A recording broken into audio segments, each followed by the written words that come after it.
হযরত উসমান বললেন, ইয়া রাসূলুল্লাহ, ইয়া হাবিবাল্লাহ, আমি এই জন্য কাঁদি গো নবীজি। আপনি বলেছেন দুনিয়ার সব চাইতে উত্তম জায়গা হলো মসজিদ ঘর, আর সব চাইতে নিকৃষ্ট জায়গা হলো বাজার। আর মানুষ যখন মৃত্যুবরণ করবে নবীজি গো, মানুষের সব চাইতে উত্তম জায়গা হবে কবর, আবার সব চাইতে নিকৃষ্ট জায়গা হবে ওই কবর। কথা বলে ঠিক কিনা? আমার নবী ছিলেন তার নবী, মায়ের নবী। আমার নবীজি একদিন মসজিদে নববীতে আসরে নামাজ পড়ার জন্য আমার নবীজি চলে গেলেন। এমন সময় আমার নবীজি দেখলেন একজন সাহাবী মসজিদে নববীর বারান্দায় সেজদায় পড়ে চোখের পানি ফেলায় কাঁদতেছে। আর মসজিদে নববীর এরকম ওই সময় পাথর আর বালি ছিল, কোনো পাকা ছিল না। মসজিদে নববীর বারান্দায় ওই সাহাবীর চোখের পানিতে ভিজে গিয়েছে। সুবহানাল্লাহ। আমার নবীজি মনে মনে চিন্তা করলেন, আমার কোন সাহাবী কোন বেদনা নিয়ে, দুঃখ নিয়ে, কষ্ট নিয়ে মসজিদ নববীর বারান্দায় কাঁদতেছে। আমার নবীজি আস্তে আস্তে ওই সাহাবীর নিকট চলে গেলেন। যাওয়ার পরে ওই সাহাবীর মাথার উপর হাত বোলাই দিলেন। সাহাবীর মাথার উপরে দেখুন নবীজির হাত বুলাইলেন। ওই সাহাবী বুঝতে পারলেন শরীর থেকে এত সুন্দর সুগন্ধি আসতেছে। সুবহানাল্লাহ। হাত থেকে সুগন্ধি আসতেছে, এটা দুনিয়ার কোনো সাধারণ মানুষের হাত নয়, নিশ্চয় এটা আমার প্যারা নবী রাহমাতাল লিল আলামিনের হাত। আল্লাহু আকবার। এই সাহাবী মাথা উঠাইলেন, নবীজির চেহারার দিকে তাকাইলেন। তাকানোর পরে নবীজি চিনতে পারলেন। নবীজি দেখলেন ওই সাহাবী আর কোনো সাহাবী নয়, আল্লাহর নবীজির ডবল জামাই হযরতে ওসমান গনি রাদিয়াল্লাহু তাআলা আনহু। আল্লাহু আকবার। আল্লাহ নবী ডাক দিয়ে বললেন, ও ওসমান, কেন তুমি কান্দো গো? আমি তো দুনিয়াতে আল্লাহ রাব্বুল আলামিনের পক্ষ থেকে খবর পাইয়া 10 জন সাহাবীকে দুনিয়াতে জান্নাতের সার্টিফিকেট প্রদান করেছি, তাদের ভিতরে তুমিও তো ছিলে একজন। সুবহানাল্লাহ। তাইলে দুনিয়াতে জান্নাতের সার্টিফিকেট পাওয়ার পরে ওসমান কেন তুমি কান্দো? হযরত ওসমান রাদিয়াল্লাহু তাআলা ডাক দিয়ে বললেন, নবীজি গো, আমি এই জন্যই কাঁদি, আপনি বলেছেন দুনিয়ার সবচাইতে উত্তম জায়গা হলো মসজিদ ঘর, আর দুনিয়ার সবচাইতে নিকৃষ্ট জায়গা হলো বাজার। কথা বলেন ঠিক কিনা? দুনিয়ার সবচাইতে উত্তম ঘর হচ্ছে মসজিদ ঘর। সুবহানাল্লাহ বিহামদিহি। বিশ্বনবী সাল্লাল্লাহু আলাইহি সাল্লাম বলেন, একজন মুসলমান যখন মসজিদ ঘরে অবস্থান করবে, মসজিদ ঘরে নামাজের জন্য যতক্ষণ পর্যন্ত অপেক্ষা করবে, ততক্ষণ পর্যন্ত ওই মুসল্লির আমলনামায় নামাজ পড়ার সমতুল্য সওয়াব আল্লাহ রাব্বুল আলামিন দান করবেন। মসজিদের যে জায়গায় সিজদা পড়বে, আমার রাসূল বলেন, সীমাহুম ফি বুজুহিহিম মিন আসারিস সুজুদ। প্রত্যেক মুসল্লি যেই জায়গায় সিজদা দেয় গো, ওই জায়গার সিজদার অঙ্গগুলো কিয়ামতের দিন আল্লাহ রাব্বুল আলামিনের দরবারে সাক্ষ্য প্রদান করবে। আল্লাহু আকবার। কিন্তু দুর্ভাগ্য হলো সত্য, আজকে মুসলমান মসজিদের সিজদা দেয় না, মুসলমান মাজারের সিজদা দেয়। বাংলাদেশে আছে না নাই? আজকে মাজার ভাঙা শুরু হয়ে গেছে।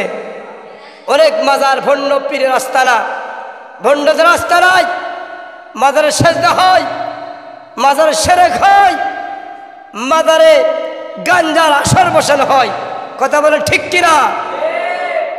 প্রকৃত যারা আল্লাহর ওলি, হযরত শাহজালাল, শাহপরান, বায়েজিদ বুস্তামি রহমতুল্লাহ আলাইহি, যারা এই বাংলার জমিনে ইসলামের বাণী নিয়ে এসেছে, পথহারা পথ ভোলা মানুষদেরকে ইসলামের দাওয়াত পৌঁছে দিয়ে বাংলার জমিনে ইসলামকে প্রতিষ্ঠিত করেছে, ওরা হলো প্রকৃত ছিল আল্লাহর ওলি। সুবহানাল্লাহ বলেন না? যারা পণ্ড মাজার মাজার পূজারী শিরক বেদাতি ওইগুলো ভেঙতেছে। কথা বলেন ঠিক কিনা? এই জন্য আমরা সেজদা দেব কোথায়? মসজিদের মাজারে। আমার সময় বেশি কাটাবো কোথায়? মসজিদের বাজারে। কথা বলেন। জুমার দিনে মানুষ নামাজ পড়তে আসে, ফরজ নামাজের পরে ইমাম সাহেব আসসালামু আলাইকুম রহমতুল্লাহ, আসসালামু আলাইকুম রহমতুল্লাহ, মুসল্লি হারে চলে যায়। কথা বলে ঠিক কিনা? এরকম মুসল্লি মনে হয় এই গোপীনাথপুর রথপাড়া মসজিদে নাই? না আছে না নাই? এখানেও আছে। 5 ওয়াক্ত নামাজ তো পড়েই না, সপ্তাহে একদিন আছে মনে হয় কিস্তি দিবা আছে, খালি 2 রাকাত ফরজ নামাজ কিস্তির বোধ স্বাক্ষর হয়ে গেল, সুন্নতের খবর নাই, সিরে দৌড় মার বাড়ি। কথা বলে ঠিক কিনা? হযরত উসমান বললেন, ইয়া রাসূলুল্লাহ, ইয়া হাবিবাল্লাহ, আমি এই জন্য কাঁদি গো নবীজি, আপনি বলেছেন দুনিয়ার সব চাইতে উত্তম জায়গা হলো মসজিদ ঘর, আর সব চাইতে নিকৃষ্ট জায়গা হলো বাজার। আর মানুষ যখন মৃত্যুবরণ করবে নবীজি গো, মানুষের সব চাইতে উত্তম জায়গা হবে কবর, আবার সব চাইতে নিকৃষ্ট জায়গা হবে ওই কবর। কথা বলে ঠিক কিনা? কবরে কি সবাই যাইবেন? যাইবেন না? কারা কারা একটু হাত তোলেন তো। সবাই যাবেন তো? আপনি আমি সবাই কবরে যাইতে হবে, হবে কিনা? শীতের সময় কি লাভ খাতা আছে? তোষক বালিশ এক মুঠো খার, কবরে কিছু আছে? কিচ্ছু নাই, শুধু মাটি। আল্লাহ নবী বলেন, উসমান তুমি ভয় পেও না, তুমি আমার সঙ্গে নামাজ পড়ো। উসমান রাদিয়াল্লাহু তাআলা বললেন, নবীজি গো, আমি এই জন্য কাঁদি, কবরের সওয়াল জবাবগুলি যদি আমি উসমান সঠিকভাবে না দিতে পারি নবীজি গো, ওই দিন আমি আপনার সাহাবী, দুনিয়াতে জান্নাতের সার্টিফিকেট দিয়েছেন, এরপরে আমার ভয় হয় নবীজি গো, আমি ওই দিন যদি সওয়াল জবাব সঠিক না দিতে পারি, আমি এই ভয়ে কাঁদতেছি। সুবহানাল্লাহ।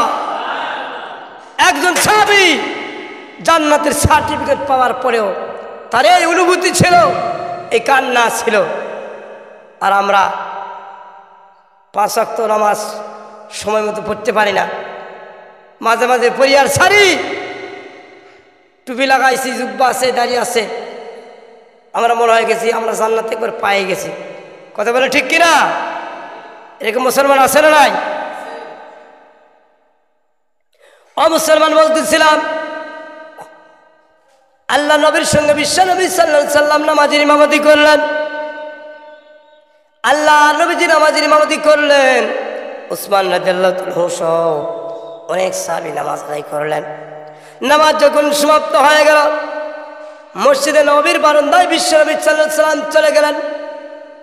যাবার পরে আল্লাহর নবীজি বললেন, উসমান তোমার কান্নার কোনো কারণ নাই, এই মসজিদের বারান্দা থেকে একটা পাথর উঠাও, ওই পাথরখানি সম্মুখের দিকে নিক্ষেপ করো। উসমান রাদিয়াল্লাহু তাআলা একটা পাথর উঠাইলেন, সামনের দিকে নিক্ষেপ করতেছিলেন। আর বিশ্বনবী সাল্লাল্লাহু আলাইহি ওয়াসাল্লাম অঝর নয়নে কাঁদতেছে। পাথরখানি যখন নিক্ষেপ করা হলো, আল্লাহ নবীজি বললেন, ও উসমান, তুমি কি পাথর নিক্ষেপ করা হয়েছে? উসমান বললেন, জি হ্যাঁ ইয়া রাসূলুল্লাহ।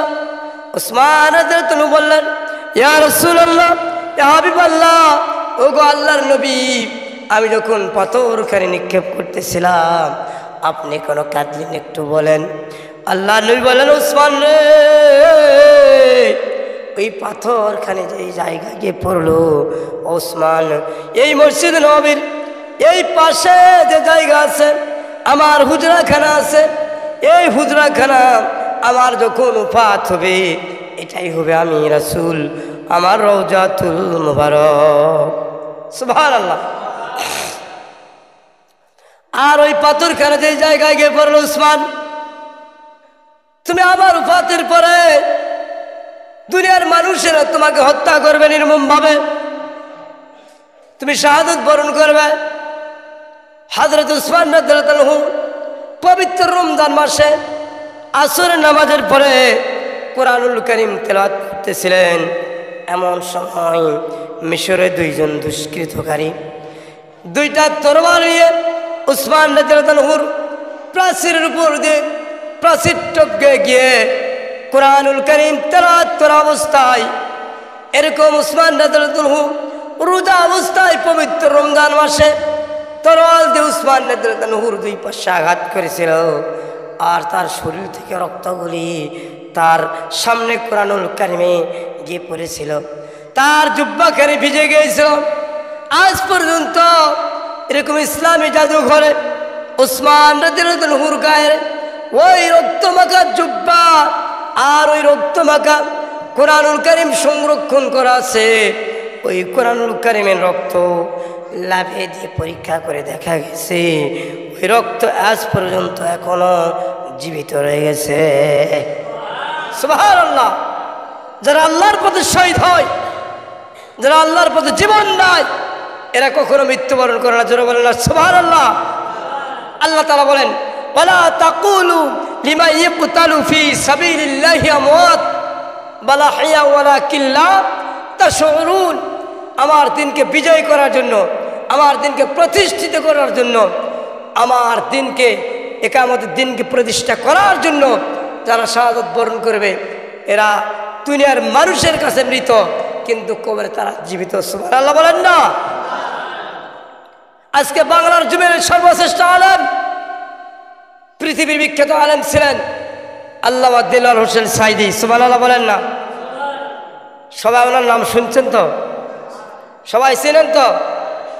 আল্লাহর ওলি ছিলেন আল্লামা দেলোয়ার হোসেন সাঈদী। ওনার প্রত্যেকটা কথা আজকে অক্ষরে অক্ষরে কাজে লাগতেছে। কথা বলেন ঠিক কিনা? উনি বলেছিলেন এমন একটা সময় আসবে বাংলার জমিনে স্বৈরাচারী শাসক টিকে থাকতে পারবে না, এমনকি পালানোর মতো ইঁদুরের গর্ত খুঁজে পাবে না। 12 কোটি বাঙালি মুসলমান তাওহীদি জনতা গাছের গোড়া ধরে নাড়া দিলে স্বৈরাচারী শাসক শেখ হাসিনা মামুবাড়ি দিল্লিতে গিয়ে পড়বে। আজকে বাংলার জমিনে আল্লামা দেলোয়ার হোসেন সাঈদী নাই, কিন্তু সাবেক প্রধানমন্ত্রী স্বৈরাচারী শেখ হাসিনা সাঈদীর কথার সঙ্গে মিলে গেছে। কোথায় গিয়ে পড়েছে কথা বলেন? ভারতের দিল্লিতে গিয়ে পড়েছে। বাংলার জমিনে ইঁদুরের গর্ত পর্যন্ত খুঁজে তার ঠাঁই হয় নাই। কথা বলেন ঠিক কিনা? ইসলামের জন্য জীবন দিয়েছে, ইসলামের জন্য শহীদ হয়েছে। এই 2024 সালের 5 আগস্ট বাংলার জমিনে অসংখ্য ছাত্ররা মানুষকে জিম্মিদশা থেকে মুক্ত করার জন্য শাহাদাত বরণ করেছে। আল্লাহ তাআলা সকলকে যেন মাফ করে দেন। আল্লাহ আমিন বলেন। আল্লাহ তাআলা সবাইকে যেন শহীদ মৃত্যু হিসেবে কবুল আর মঞ্জুর করেন। আল্লাহ আমিন বলেন। এই পৃথিবীর জমিনে যতদিন পর্যন্ত বেঁচে থাকব ন্যায়ের কাছে কখনো মাথা নত করবেন। রাজি আছেন? বাংলার জমিনে ইসলামী রাষ্ট্র প্রতিষ্ঠিত হোক, বাংলার জমিনে ইসলামী সমাজ কায়েম হোক, বাংলার জমিনে কোরআনের আইন বাস্তবায়িত হোক, এটাকে আপনারা সবাই চান? যারা বলেন লিল্লাহে তাকবীর, লিল্লাহে তাকবীর। আল কোরআনের আলো সংসদে জালো, আল কোরআনের আলো। তোমার নেতা আমার নেতা, তোমার নবী আমার নবী। মাশাআল্লাহ। আল্লাহ তাআলা আমাদের সকলকে যেন হযরত উসমানের মতো, আমির হামজার মতো, খালিদ বিন ওয়ালিদের মতো বীর শহীদ হিসাবে কবুল আর মঞ্জুর করে নাই। সকলে বলে আল্লাহুম্মা আমিন। ওয়া আলাইনা ইল্লাল বালাগ। আমার জন্য সকলে দোয়া করবেন, আমার সকলের জন্য দোয়া করি। আল্লাহ তাআলা আমার জামাই এই মসজিদের খতিব মাওলানা আব্দুল আজিজ খান সাহেব, ওনাকে যেন আল্লাহ তাআলা হায়াতে তৈবা দান করেন। ওনাকে যেন আল্লাহ তাআলা দীর্ঘজীবী করেন, ইসলামের খাদিম হিসেবে যেন কবুল করেন, ওনার কণ্ঠস্বরকে যেন আরো সুন্দর করে দেন, ওনাকে যেন আল্লাহ তাআলা বাংলার জমিনে কোরআনের বাণী সঠিকভাবে প্রচার করার মতো তৌফিক দান করেন। সকল আল্লাহু আমিন। ওয়া মা আলাইনা ইল্লাল বালাগ। আসসালামু আলাইকুম ওয়া রাহমাতুল্লাহি ওয়া বারাকাতুহু।